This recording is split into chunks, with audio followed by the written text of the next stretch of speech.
예, 들으신 것처럼 북한 오늘 김정일 국방위원장의 생일인 광명성절을 맞이해 분주한 모습입니다. 김정은 제1위원장은 아버지의 생일을 맞아 금수산 태양궁전을 참배했는가 하면 평양에서는 다양한 경축 행사가 열리고 있다고 합니다. 네, 이 시간 북한의 광명성절의 의미와 함께 김정은의 올해 10월 전쟁 준비 발언까지 함께 짚어보겠습니다. 안찬일 세계북한연구센터 소장, 김근식 경남대 교수 나와주셨습니다. 네, 안녕하십니까? 어서 오세요. 어서 오십시오. 안녕하십니까? 네. 자, 먼저 선생님, 광명성절이잖아요. 네. 이게 이렇게 불리게 된 게 얼마 안 됐죠, 사실은 북한 주민들한테. 예. 그렇죠. 김정일의 생일을 예. 이제 기념한 것은 70년대 중반부터 기념했지만 이 광명성절이라는 이름이 붙은 것은 2012년, 그러니까 김정일이 사망하고 이제 그 직후에 붙였는데 김일성의 생일 태양절도 마찬가지입니다. 원래 뭐 7, 80년대 쭉 이 4월 15일을 기념했지만 태양절이 붙은 건 그의 3년상이 끝난 97년부터 이제 태양절이라고 붙였고 또 김일성 주석궁전을 태양궁전이라고 붙였는데 뭐 김정일은 이제 거기 같이 묻혀 있으니까 뭐 광명성 이런 그 궁전은 필요 없고 어쨌든 광명성절을 이번에 보니까 좀 이렇게 여느 때보다 조금 성대히 기념합니다. 아, 그래요? 불꽃놀이를 백두산에서도 하고 또 어제 평양에서도 하고 말이죠.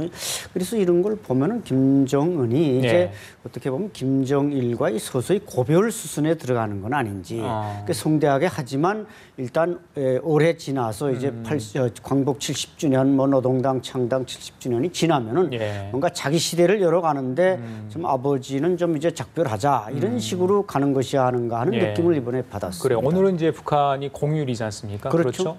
오늘 주민들에게 뭐 배급 좀 했을까요? 가장 북한 인민들이 아마 즐거워하는 것은 이번에 이제 광명성절과 설명절이 겹치면서 거의 이제 일주일을 쉬게 되는 물론 뭐 경제가 안 돌아가니까 뭐 남자들은 쉬나 안 쉬나 마찬가지지만 여자들로서는 또 이게 일주일을 쉬니까 상당히 좀 괴로울 겁니다. 그래서 아마 이번에 이제 배급량도 술도 이제 한 병씩 줬는데 두 병씩 줬다 이런 소식이 들려오고 고기도 좀 당국에서 선물하고 특히 이번에 이제 2월 16일에는 물고기, 명태나 도루묵 선물이 좀 많이 나왔다고 합니다. 이것은 아마 좀 많이 잡다 보니까 또 겨울이니까 이제 아무래도 뭐 보관에도 별 문제가 없어서 선물을 많이 준 것 같은데 어쨌든 당국자들이 생각하는 정치적 의미보다는 북한 주민들로서는 그 명절이 선물이 얼마나 많이 나오냐 여기에 따라서 명절의 이제 평가가 달라지는 겁니다. 그렇군요. 광명성절을 맞아서 북한이 군 고위급 간부들 또 승진 인사를 발령을 했습니다. 이렇게 이때만 되면 이렇게 승진 발령을 내리는 이유 어디에 있다고 보십니까? 네, 사실은 뭐 이제 광명성절은 이제 태양절과 함께 북한에서 가장 큰 그 경축일입니다. 그렇죠. 우리로서는 이해하기 힘들지만, 그러니까 가장 큰 그 기쁜 날이기 때문에 지금 말씀하신 것처럼 일단은 큰 선물들을 많이 줍니다. 그러니까 일반 배급제를 좀 늘려서 말씀하신 고기라든지 이런 것도 줍니다만 어린이들한테 학용품도 주고 옷도 주고 그래서 이 수령이 직접 기쁜 날에 인민들에게 선물을 준다는 의미로서 이제 일반 인민들한테는 즐거운 날로 되어 있고요. 그러다 보니까 기쁜 날 또 하나의 선물이 이제 자기가 통치하고 있는 통치 엘리트들에 대한 승진이라고 하는 선물을 주는 것이죠. 특히 이제 군대에 대한 승진을 하는 것은 지금까지 계속 광명성절이나 태양절 때 보면 군 인사들, 간부들을 이렇게 승진하는 것을 그때 발령을 내는데 무엇보다도 이 경축일을 맞이해서 충성심을 고취하고 특히 이제 체제를 보위하고 지켜내는데 가장 중요한 역할을 하는 게 물리력을 담보한 군부 인사들 아니겠습니까? 그러니까 군부 인사들의 사기를 진작시키고 체제 결속력을 높이고 그다음에 수령에 대한 충성심을 확인하기 위해서 이제 승진이라고 하는 이제 이 당근을 좀 주는 것이죠. 특히 이번에 보면 이제 뉴스도 나왔습니다만은 북한의 납치자 문제 재조사를 담당한 이 국가안전보위부 서대화 이 부부장이 이제 승진을 했는데 이것은 또 다른 의미로 일본한테 주는 메시지도 있는 것 같아요. 지금 작년에 일본하고 이 납치자 문제를 재조사를 합의해서 진행이 됐는데 결과를 지금 내놓지 못하고 있습니다. 그러니까 북한이 내놓는 결과의 어떤 내용에 대해서 지금 일본이 떡떠름한 입장이어서 지금 합의가 안 되는 건데 이번에 그 담당한 서대화 부부장을 승진시킨 것은 북한은 여전히 우리가 옳다. 그러니까 서대화가 잘했다. 일본이 요구하는 수준까지 우리가 해주기는 싫다라는 아마 일본에 대한 메시지도 있는 것 같습니다. 알겠습니다. 자, 그리고 오늘 뭐 예정대로 김정은 금수산 위원장이 금수산 태양궁전 참배를 했어요. 그런데 그 리설주와 김여정의 모습은 또 보이지 않았다고 하는데 뭐 여성들이 안 가는 이유가 있나요? 어떻게? 그렇죠. 작년과 마찬가지로 순수 군인만 데려왔습니다.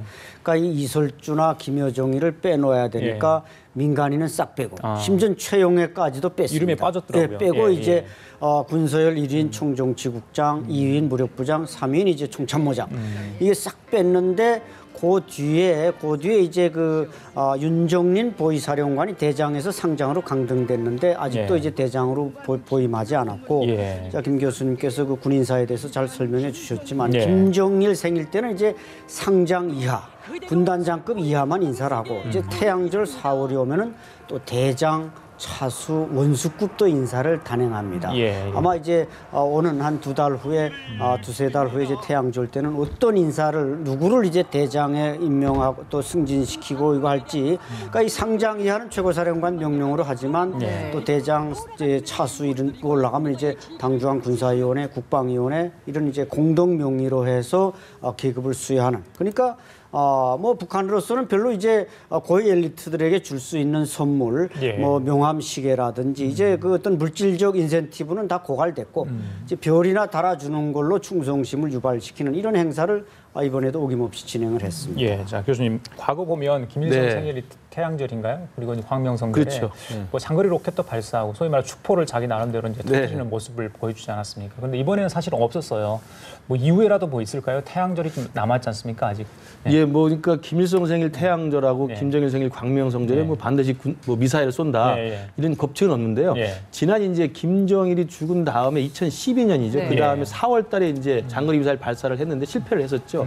그때 이제 장거리 미사일을 2012년 4월에 이제 김일성 생일에 맞춰 쏜 것은 특별한 날이 있었습니다. 왜냐하면 그때 2012년 4월 15일은 김일성 태어난 지 100주년이 되는 중요한 해였고 오래전부터 북한에서 강성 국가에 진입하겠다고 선언을 했던 날이기 때문에 그리고 또 하나는 김정일이 사망한 직후에 김정은이가 권력 승계를 공식적으로 하는 시점이 그때 4월 15일이었습니다.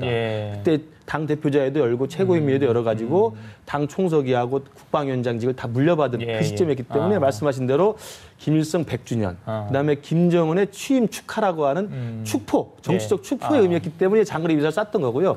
매번 김일성 생일 때만 쏘는 건 아닙니다. 그리고 이제 2012년 12월 12일 날 또 이제 장거리 미사를 다시 한번 쐈는데 그것도 김정일이 12월 17일 날 죽지 않습니까? 그러니까 김정일 사망 일주기쯤에 맞춰가지고 4월에 쏘아 올린 장거리 미사일이 축포로 쏘아 올렸지만 실패했기 때문에 김정은이 그렇다면 아버지 사망 일주기 전에는 반드시 재발사를 해서 성공을 해야 된다는 정치적인 의미가 있었던 거죠. 그래서 2012년 12월 10일 날 쏘아서 성공을 했습니다. 은하 3호 로켓이라고 해서. 그러니까 김일성 생일, 김정일 생일 날 반드시 쏘는 건 아니고요. 2012년 4월과 2012년 12월은 좀 유별난 해였다고 보시는 게 정확할 것 같습니다.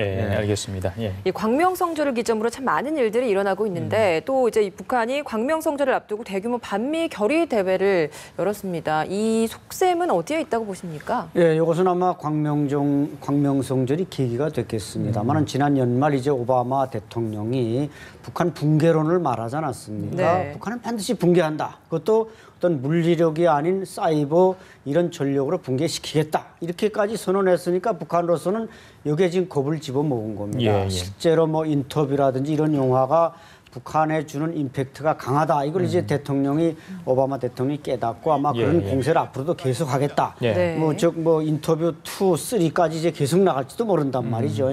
그래서 제가 볼 때 아마 북한은 그 오바마 대통령이 발언을 선전포고로 받아들였다. 그래서 제가 볼 때 앞으로 당분간 적어도 5월, 10월까지 북한에게서 더 이상 통미봉남은 없어지지 않겠는가. 이제 아마 미국과 대립각을 세우는 것으로서 푸틴에게 점수도 따고 또 모스크바 가서 그걸 계속 이제 상승시키면서 북한의 존재를 알리고 그래서 아마 지금 반미 그 대회를 열고 거기서 무슨 황병서가 미제에게 불벼락을 안긴다는 좀 허풍을 떨고 있는데 잠깐 그 김정은의 이런 그 뭐 또 미친 개 발언도 있었고 원숭이 발언도 있었는데 이런 아마 용어들은 앞으로도 아마 계속 확대 재생산되지 중단되지는 않을 것 같습니다. 그래요. 교수님, 저는 최근 들어서 가장 북한에 나온 소식 중에 눈길이 가는 게 어느 10월까지 전쟁 준비를 모두 마치라는 지시를 전 북한군에게 했다. 그러면서 최근에 노동당 창건지 10주년 광복 70주년 기념해서 경량화 중형화, 소형화, 첨단 무기 개발하겠다 이렇게 결정했다 이렇게 나오지 않았습니까? 네네.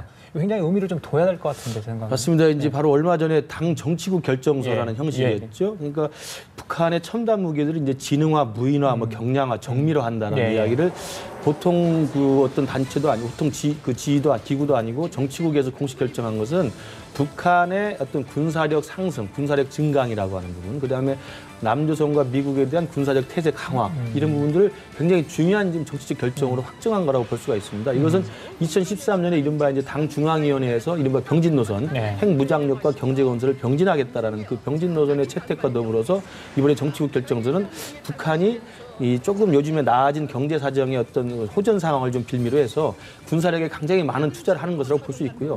이것은 저는 두 가지 맥락이 있다고 보는데 하나는 이제 이미 2015년에 통일 대전을 준비하라고 이제 김정은이가 하다란 지시가 있지 않습니까? 그래서 그 통일 대전 준비라고 하는 것이 2013년에 한반도에 3, 4, 5월 동안에 굉장히 높은 수준의 군사적 위기가 조성이 됐었잖아요. 이른바 전쟁 일촉즉발까지 가는 상황에서 그런 상황에 이제 미국에서 한반도 유사시를 대비한 핵 전력들이 많이 전개가 됐었습니다. B2, B52, F-35 같은 게 이제 들어와서 핵무기가 들어오는 모습이 보였기 때문에 그 뒤로 김정은이가 내놓는 것은 뭐냐면 미국과의 핵전쟁을 불사하겠다는 그런 내용들을 했기 때문에 2015년 통일대전을 준비하는 것은 아마 그런 유사시에 한반도에서 일어난 최악의 전쟁까지도 대비하자는 것이고 보이고요.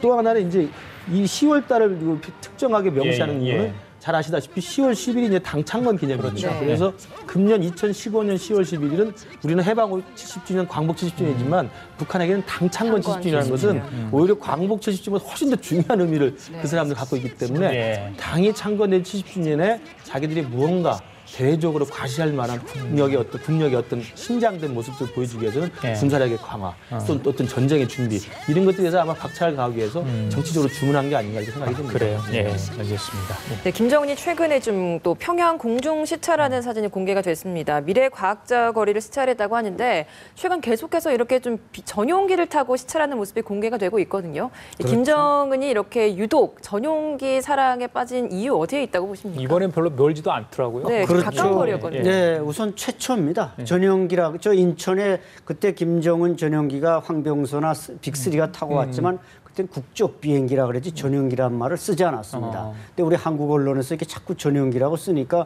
그 말이 좋은지 북한 언론에서도 전용기라는 표현을 최초로 했단 말이죠. 그러니까 김정은이 벤츠를 타고 순환 비행장 한참 나가서 그 비행기를 타고 그 자기 동네를 돌아보고 다시 가서 그 비행기 세우고 이제 승용차로 들어왔다는 얘기인데 그 미래과학자거리라는 게 김책공업종합대학의 이제 교수 아파트라고 붉은색 타일로 쌍둥이 빌딩을 세우지 않았습니까? 대동강변입니다.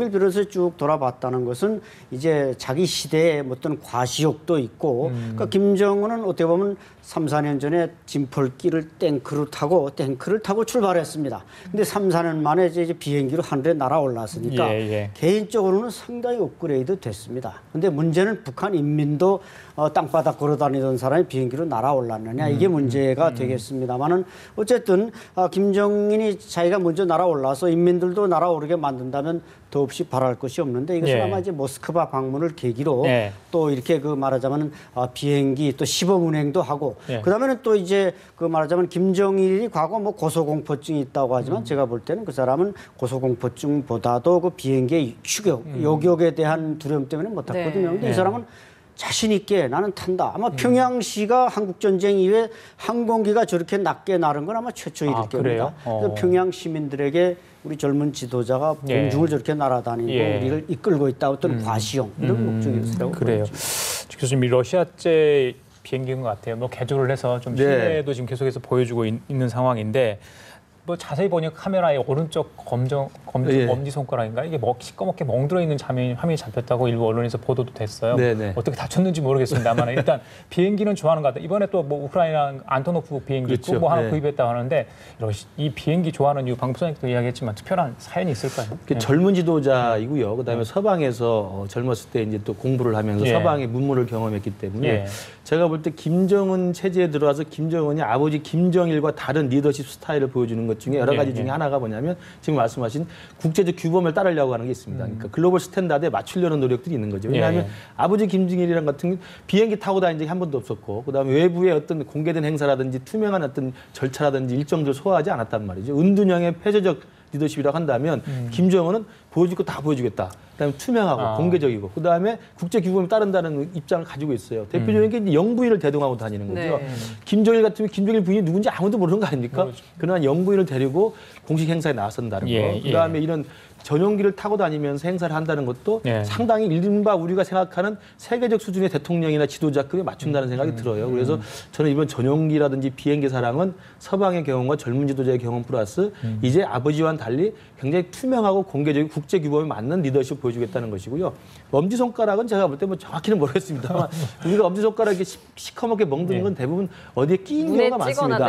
많은 경험을 했었을 때 망치질을 하지 않았을 자기가 직접 손을 때렸을 일은 없고 아마 급하게 일정을 소화하다가 아니면 성격이 좀 급하니까 문을 닫거나 열 때 문에 끼이지 않았나 생각이 들고요. 뭐 당장 무슨 북한의 최고 지도자가 유고 상태가 되는 그런 상황은 아닐 것 같습니다. 그래요. 아니 몸이 하도 항상 불편하다고 하니까 조금이라도 이상이 생기면 저희들 관심을 좀 가져봐야 봐요. 자, 소장님 그리고 지금 이제 광명성절 사실 북한은 뭐 축제 분위기 아니겠습니까? 근데 평양 주재 외국인의 면회 금지령을 내렸다고 해요. 뭐 아리랑 그 축제 준비하는 것도 취소가 되고요. 공연도 취소가 되고. 근데 에볼라 그 바이러스 때문에 그러는데 다른 사정이 있지 않을까 이런 의견을 내신 분도 있던데요. 어떻게 보세요? 네. 글쎄 아마 지금 에볼라에 대해서 북한이 상당히 공포를 느끼지만 그것은 임상학적으로 느끼는 것도 있고 또 이걸 정치적으로 잘 활용할 가능성도 있습니다. 왜냐하면 어떤 공포적인 분위기를 무엇으로 만드느냐, 뭐 미국의 침략, 뭐 남조선의 도발 이런 여러 가지 메뉴를 창출할 수 있지만 에볼라가 아주 이번엔 유효하게 좋다. 그래서 아마 활용하는 것 같고 그러니까 결국 아리랑 공연도 외국인이 많이 와서 봐야 그게 외화벌이가 되거든요. 작년에 이노키가 와서 그 프로레슬링 선수단 데리고 와서 했는데 평양 시민 28,000명이 관람을 했습니다. 그럼 뭐 1인당 200불에서부터 100불, 30불까지 받았으니까 돈벌이가 짭짤하게 됐는데 이제 아리랑 공연에 많이 동원시켜봤자 돈벌이가 될 리가 없죠. 에볼라 때문에. 그러니까 아리랑 공연은 이미 지난해 취소한 거고 올해도 취소했고 또 북한의 학부형들의 불만도 많다고 그럽니다. 아리랑 공연하는데 애들이 동원돼서 공부를 못 하거든요. 그래서 이런 여러 가지 이유로 아마 북한이 지금 외국인 기피증을 느끼는데 일단 김정은이 모스크바 방문을 결정했다면은 그 전에 북한에서 일어날 수 있는 불상사는 최대한 억제하자 이런 뜻에서 아마 외국인의 입국이나 활동을 적극 억제하는 것 같습니다. 에볼라를 정치적으로 이용한다. 네, 에볼라 관련해서는 이제 그 말씀이 이제 당연히 이제 독재 체제에서 정치적 수단으로 활용한 측면이 있고요. 그런데도 에볼라에 대해서 굉장히 민감한 반응을 하는 건 사실인 것 같습니다. 그러니까 예컨대 작년에 최룡해가 모스크바를 다녀오고 또 김영남 위원장이 그 서구를 순방하고 올 때도요. 그런 제2, 제3의 실력자들도 돌아와서는 바로 집으로 못 가고 격리 수용을 했다고 다 그래요. 그러니까 그 정도로 굉장히 민감하게 고위급의 권력자까지도 철저하게 외국을 다녀올 경우에는 일정 기간을 격리해서 에볼라 문제가 있는 점을 확인한 다음에 일상생활로 복귀시킨 걸로 보면 제가 볼 때는 워낙 북한이 이제 방역 체계가 허술하지 않습니까? 그렇죠. 의료 체계가 굉장히 허술하기 때문에 한 번 구멍이 뚫리면 걷잡을 수 없는 상황이어서 굉장히 민감한 체제 유지를 위한 민감한 아마 반응을 보이는 것도 분명한 사실인 것 같습니다. 알겠습니다. 자, 오늘 말씀 여기까지 듣도록 하겠습니다. 지금까지 안찬일 세계 북한연구센터 소장 그리고 김근식 경남대 교수였습니다. 두 분 감사합니다. 고맙습니다. 감사합니다.